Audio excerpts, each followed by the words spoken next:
This is Marilyn Brand from Teach Marilyn Be Style. This is going to be a video that's relevant to anybody who is staying home for an extended period of time. So these are things that as a stay-at-home mom, I have actually used to help me stay sane and to help me work self-care into my routine.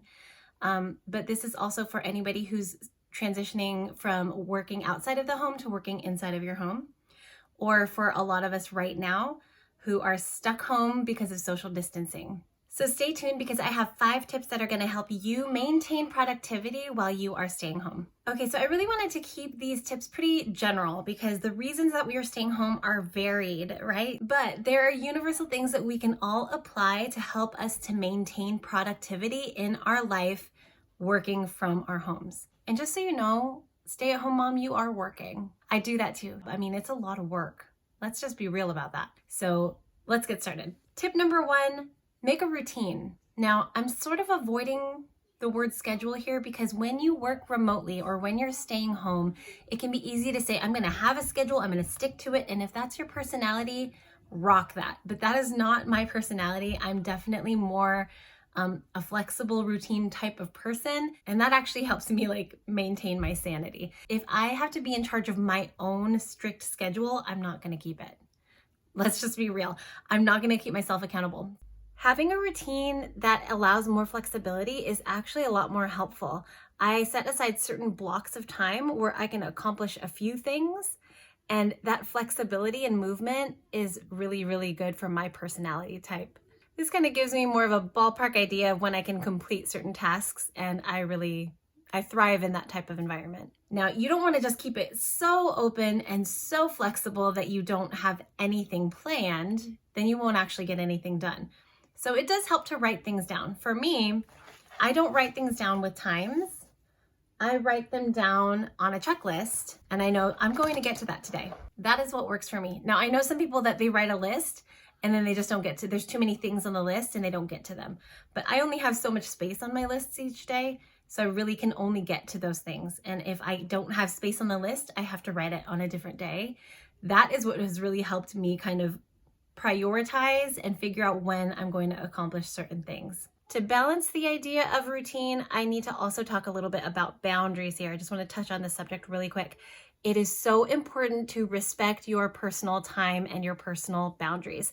So just like you would schedule or have a routine for your work, you need to schedule and have a routine for your personal time. This can even go into your physical space. So if you have a workspace that's dedicated to where you're working from home, then do that work there.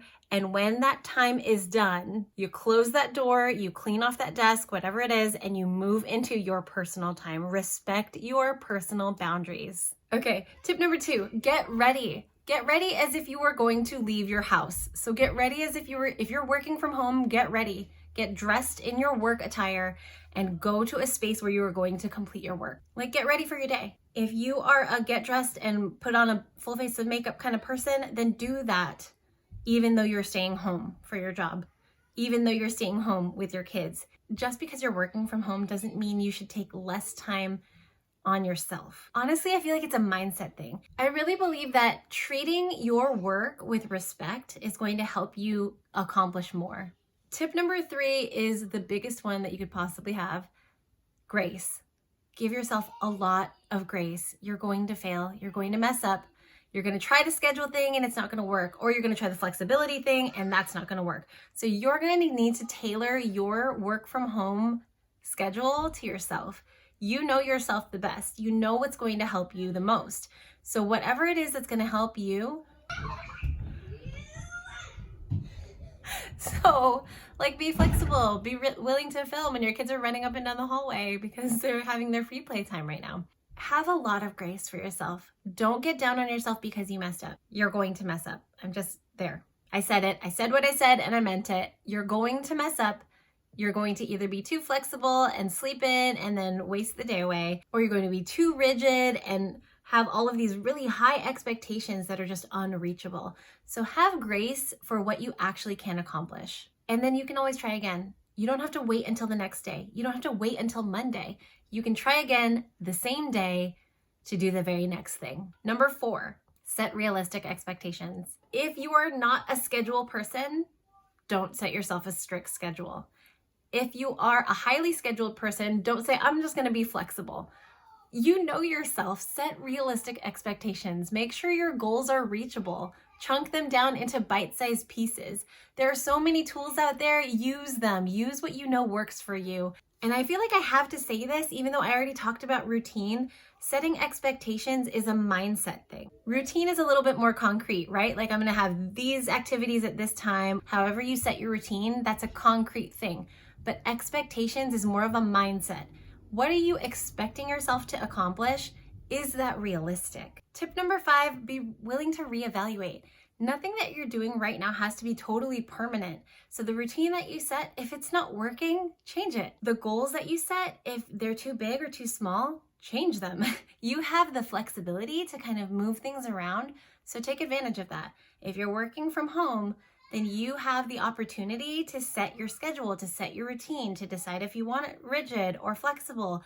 You also have the ability to change that. I know that seems scary, but that's actually an amazing thing. In other words, don't expect it to be perfect at your first pass, right? So like that first Monday that you're like, all right, we're gonna do this, I'm gonna get it. That's probably not what it will look like long term. Don't expect it to be totally perfect when you start out. All right, I hope these 5 tips help you to be more productive when you are working from home. Let me know what this looks like for you. Are you more of a rigid, structured person or a flexible person? What has worked for you? Did you start out as one and then have to kind of shift to the other? What does that look like? Leave me some comments below and let me know. And please make sure to like and share this video. Also, make sure to subscribe to my channel if you're looking for ESL teaching tips. I'll see you guys next Monday.